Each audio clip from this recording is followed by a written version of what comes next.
Government release नहीं करना चाहती, डेटा का एक बड़ा गेम है। और उससे भी पहले खासतौर पे अगर मुसलमानों की बात करें, मुसलमानों के लिए तो कोई डेटा अवेलेबल है ही नहीं। तो प्रधानमंत्री ग्रामीण आवास योजना एक बड़ा वो था हमारा जो गवर्नमेंट की पॉलिसी पे, उसमें हमने देखा, लेकिन वहाँ पे जब ये डाटा हम देखते हैं कि माइनॉरिटीज़ को कितना आवास योजना के थ्रू बेनिफिट मिला है, तो वो पता चलेगा 31%, यानी कि 17.5 का गैप है।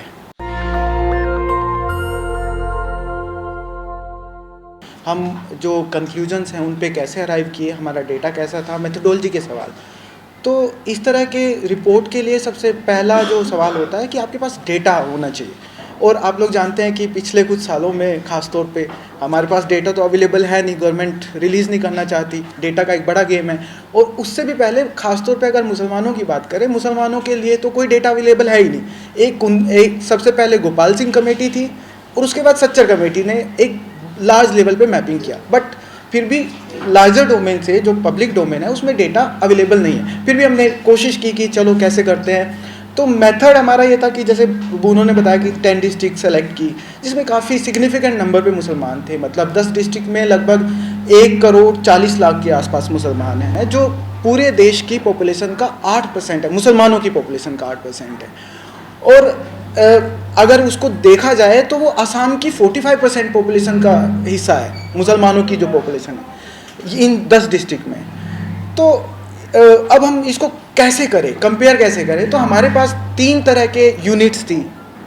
M I audible? या 3 तरह की यूनिट्स थी कि कैसे करें। एक तो हमारे पास कंपैरिजन, क्योंकि कंपैरिजन से इस्टेब्लिश होगा कि इन डिस्ट्रिक्ट की हालत कैसी है, और ख़ासतौर पे मुसलमानों की। तो उसके लिए हमने किया कि स्टेट के साथ हम एक कंपैरिजन करेंगे, स्टेट के एग्रीगेट के साथ, कि ओवरऑल स्टेट का क्या एग्रीगेट है और इन डिस्ट्रिक्ट्स का क्या एग्रीगेट है। दूसरा ये सवाल था कि जो हम कंपेयर करेंगे कि उन डिस्ट्रिक्ट्स में जो बेहतर परफॉर्म कर रही है और जो वर्स्ट परफॉर्म कर रही है उनके साथ कंपेयर करेंगे। और तीसरा कंपैरिजन का हमारा बिंदु था कि विद इन दीज डिस्ट्रिक्ट्स जहाँ पे मुसलमान सिग्निफिकेंट है, उन डिस्ट्रिक्ट्स के अंदर भी ब्लॉक्स लेवल पे मुसलमान कई जगह पे ज़्यादा पॉपुलेटेड था और कहीं पे कम था। तो उसमें विद इन डिस्ट्रिक्ट्स में ब्लॉक्स के लेवल पे, तहसील के लेवल पे किस तरह का डेटा अवेलेबल है, किस तरह से डिस्क्रिमिनेशन, सिस्टमेटिक डिस्क्रिमिनेशन या पॉलिसी लेवल पे जो चीज़ें फेस कर रहे हैं वो सामने आए। तो उससे रिलेटेड अब हम जैसे बिहार की हमने 4 डिस्ट्रिक्ट्स ली थी, सीमांचल रीजन में पड़ती हैं, और ये बिहार की जो टोटल 60 डिस्ट्रिक्ट्स थी उसका हिस्सा था। तो अररिया, कटिहार, पूर्णिया, किशनगंज, इनमें हमने जो, जैसे कि आप लोगों को पता है कि वहाँ पे एक टारगेट ये था कि मुसलमानों की पॉपुलेशन बढ़ रही है।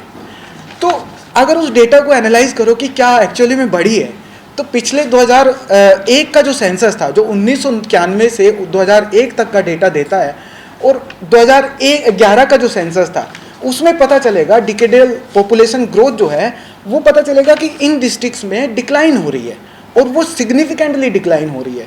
जैसे कि अररिया में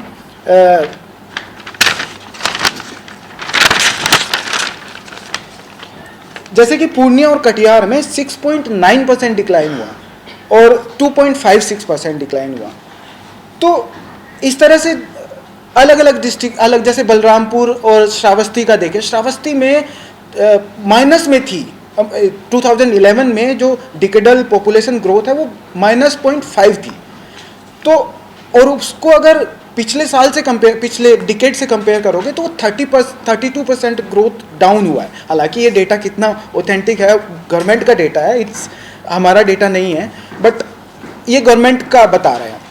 तो इसके अलावा फिर जो बिंदु थे हमारे पॉपुलेशन ग्रोथ के अलावा, हम जो चाहते थे कि डिस्कोर्स में आए, एजुकेशन की स्थिति कैसी है, हेल्थ की स्थिति कैसी है, एम्प्लॉयमेंट की स्थिति कैसी है, हाउसिंग की स्थिति कैसी है, तो उस डेटा से लार्जली जो निकल के आया है उसमें हमें पता चला है कि इन डिस्ट्रिक्ट्स में, उन ब्लॉक्स में जहाँ पे मुसलमानों की पॉपुलेशन ज़्यादा है, वहाँ लिटरेसी रेट सिग्निफिकेंटली कम है, बाकी उन ब्लॉक से जहाँ पे मुसलमानों की पॉपुलेशन कम है। तो एक तरह का सिस्टमेटिक डिस्क्रिमिनेशन वहाँ पे मौजूद है। इसके अलावा जो हमने देखा कि वहाँ पे टीचर और स्टूडेंट्स का रेशियो क्या है इन डिस्ट्रिक्ट्स में, वो उसकी हालत बहुत ख़राब है। इनफैक्ट बिहार की हालत ओवरऑल ख़राब है या इन डिस्ट्रिक्ट्स की इन स्टेट्स की हालत ओवरऑल ख़राब है, लेकिन जब यहाँ पे जाएंगे, पर्टिकुलरली इन 4 डिस्ट्रिक्ट्स की बात करेंगे, अगर बिहार की बात करें हम, तो वहाँ पे स्टेट के एवरेज से बहुत ज़्यादा ख़राब स्थिति है। जो फिगर्स आपको रिपोर्ट में मिल जाएंगे, एग्जीक्यूटिव समरी में भी मिल जाएंगे। उसके अलावा फिर हमने बात की कि जो हेल्थ सेंटर्स हैं वहाँ पे, हेल्थ सेंटर्स की स्थिति क्या है। तो देखा गया कि इन डिस्ट्रिक्ट्स में हेल्थ सेंटर अगर टोटल अलग अलग तरीके, primary health centres, divisional hospitals, जिला हॉस्पिटल, डिस्ट्रिक्ट हॉस्पिटल, और उसको पॉपुलेशन के साथ कि वो कितनी पॉपुलेशन को कैटर कर रहा है, अगर उसको देखेंगे और वो फिगर निकालेंगे तो पता चलेगा कि यहाँ इन डिस्ट्रिक्ट्स में वो भी स्थिति खराब है। जो स्टेट का एवरेज है उससे कहीं ज़्यादा लोगों को कैटर कर रही है। हेल्थ वहाँ पे नहीं है, हेल्थ के इंफ्रास्ट्रक्चर वहाँ पे मौजूदगी उनकी कम है।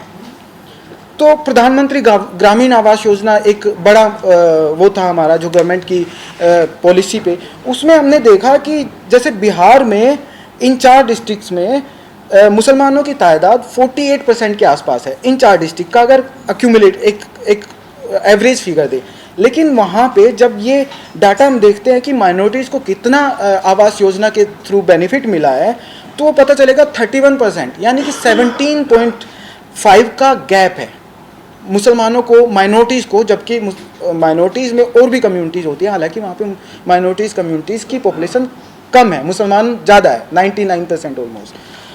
तो मनरेगा का डेटा बताता है कि इन डिस्ट्रिक्ट्स में जो डिमांड है वो बहुत ज़्यादा है। डिमांड जैसे बिहार की टोटल पॉपुलेशन का हिस्सेदारी इन 4 डिस्ट्रिक्ट्स की 10% है, डिमांड है 13-14%, और सप्लाई कितनी है वो सिर्फ 3-4% है। लेकिन ये सिग्निफिकेंटली बढ़ता है, डिमांड और बढ़ती है जब कोविड आता है खासतौर पे और रिवर्स माइग्रेशन होता है, सब मजदूर वापस जाते हैं, तो इन डिस्ट्रिक्ट्स में डिमांड और ज़्यादा बढ़ जाती है, जबकि वहाँ पे सप्लाई भी बढ़ती है, लेकिन उसके बावजूद जो डिमांड है उस डिमांड के कंपैरिजन में सप्लाई बहुत कम है। तो इससे एक अंदाज़ा ये भी लगता है कि किस तरह से वहाँ एक तो जो मनरेगा में काम करते हैं वो अनस्किल्ड लेबर होते हैं, तो अनस्किल्ड लेबर कितना ज़्यादा इन डिस्ट्रिक्ट्स में है, और वहाँ पे रिवर्स माइग्रेशन कितना हुआ है। तो यही हालत बाकी स्टेट्स की भी है, यूपी की भी है। यूपी का जैसे मैंने बताया कि वहाँ पे पॉपुलेशन ग्रोथ का काफ़ी डिक्लाइन हुआ है, इनफैक्ट 32% हुआ है बलरामपुर के लिए। श्रावस्ती में 4.8% इंक्रीज़ है, बट वो पिछले साल के मुकाबले, पिछले डिकेड के मुकाबले इंक्रीज़ है, लेकिन वो पिछले डिकेड में 22% था, जो अभी भी कम है। लिटरेसी रेट काफ़ी हालत ख़राब है। वुमेन जो 10 साल स्कूल में बिताई हैं उनकी स्थिति काफ़ी ख़राब है, अगर वो स्टेट के ओवरऑल एग्रीगेट के साथ कंपैरिजन करें। इलेक्ट्रिसिटी जैसे बलरामपुर और श्रावस्ती में 78 बलरामपुर में और श्रावस्ती में 73% लोगों के घर में बिजली है, जबकि स्टेट का एवरेज 91% है। ये NFHS का डेटा है। उसके अलावा कुकिंग जो क्लीन यूज़ करते हैं, क्लीन फ्यूल यूज़ करते हैं कुकिंग के लिए, उसमें 36% बलरामपुर और श्रावस्ती के लिए है, जबकि स्टेट का एवरेज 49 है। तो काफ़ी गैप है। ये गैप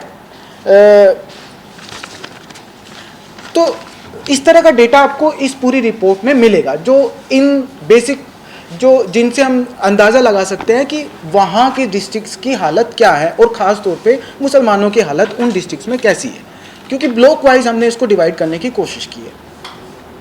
तो आई थिंक नेशनल दस्तक की आपसे गुजारिश है कि अगर इसको बचाना चाहते हैं तो नेशनल दस्तक को सब्सक्राइब करने के लिए रेड कलर के सब्सक्राइब बटन को दबाएं, फिर बेल आइकन की घंटी दबाएं। नेशनल दस्तक को बचाने के लिए बहुत ज़रूरी है कि हर खबर को शेयर करें, लाइक करें, कमेंट जरूर करें।